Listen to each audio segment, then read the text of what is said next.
హైడ్రా పేరుతో రాత్రికి రాత్రే కూల్చివేతలు చేస్తున్నారని మాజీ మంత్రి హరీష్ రావు విమర్శించారు.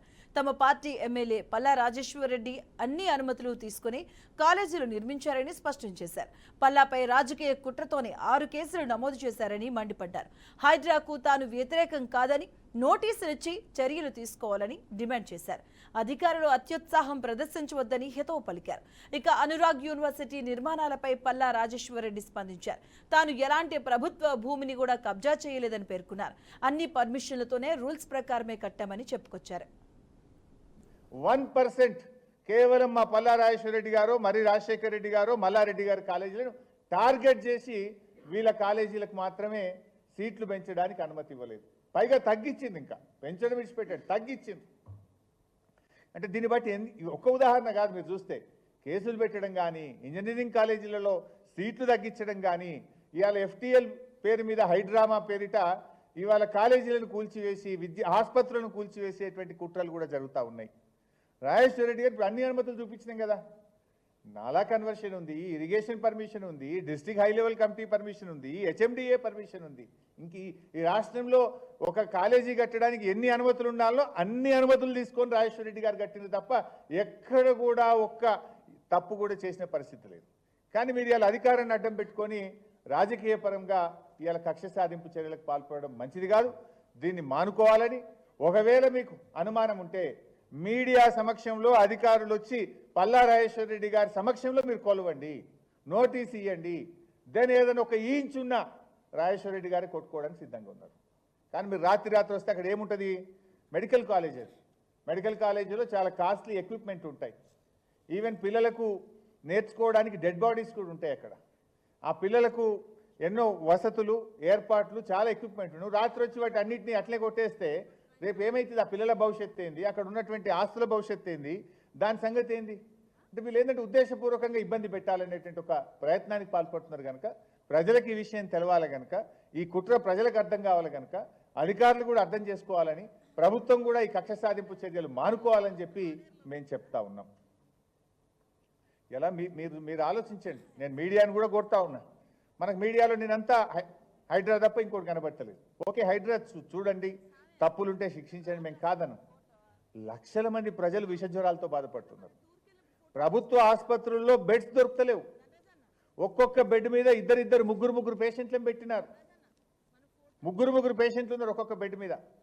చివరికి మాకేం ఫోన్లు వస్తున్నాయంటే దానికి సంబంధించిన నీటిపారుదల శాఖ, రెవెన్యూ శాఖ, కలెక్టర్ గారు, HMDA గారు అందరూ పర్మిషన్లు ఇచ్చిన తర్వాతనే ఆ యొక్క భవన నిర్మాణాలు చేపట్టినాం. అది కంప్లీట్ అయింది. ఇవాళ నీటిపారుదల శాఖ వాళ్ళే మాకు ఇచ్చారు.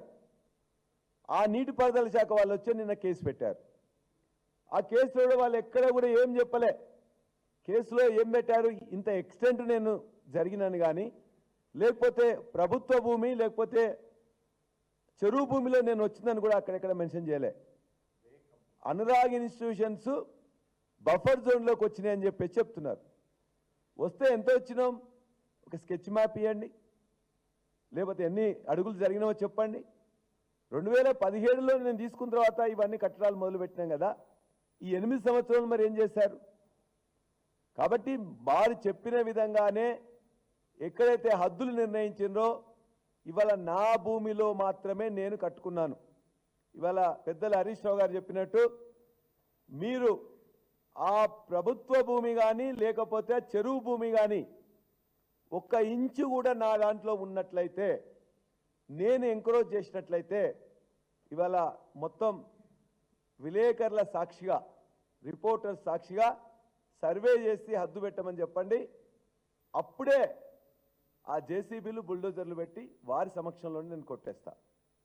ఏదన్నా వారికి ఇవాళ డిక్లేర్ చేసినట్లయితే వాళ్ళు ఒక సర్వే చేసి అది నోటిఫై చేసి దాని ప్రకారం నేను జరిగినా అని చెప్పేసి ఒక అధికార పత్రంగా వారి దగ్గర ఏమన్నా ఉన్నట్లయితే దాని ప్రకారం ఖచ్చితంగా నేను ఎంత జరిగితే, ఎక్కడ జరిగినా, ఏమున్నా కూడా, అది మెడికల్ కాలేజ్ అయినా, హాస్పిటల్ అయినా, దాన్ని 5 నిమిషాల్లో 10 నిమిషాల్లో నేను టైం నాకు ఇచ్చినట్టయితే ఖాళీ చేయించి నేను కొట్టేస్తా. అంతే తప్ప నేను ఈ యొక్క విద్యా సంస్థలు కానీ మిగతా వాటికి కేంద్రం కాకూడదని వారు చెప్పిన దాన్ని చెప్తూ, దయచేసి ఎన్ని ఇబ్బందులు పెట్టినా ఎన్ని కేసులు పెట్టినా చట్ట ప్రకారం కోర్టును ఆశ్రయిస్తాం. మీ అందరూ కూడా విజ్ఞప్తి చేస్తున్నా, అధికారులకు కూడా విజ్ఞప్తి చేస్తున్నాం. ఖచ్చితంగా ఎక్కడైనా తప్పు జరిగితే చెప్పండి, నోటీస్ ఇవ్వండి, మా అనుమతులు పరిశీలించండి, తదనంతరం ఏ చర్య తీసుకున్నా దానికి సిద్ధమని చెప్పేసి కూడా నేను ప్రజలకు కూడా తెలియదలుచుకున్నాను. దానికి సంబంధించిన నీటిపారుదల శాఖ, రెవెన్యూ శాఖ, కలెక్టర్ గారు, హెచ్ఎండిఏ గారు అందరూ పర్మిషన్లు ఇచ్చిన తర్వాతనే ఆ యొక్క భవన నిర్మాణాలు చేపట్టినాం. అది కంప్లీట్ అయింది. ఇవాళ నీటిపారుదల శాఖ వాళ్ళే మాకు ఇచ్చారు. ఆ నీటిపారుదల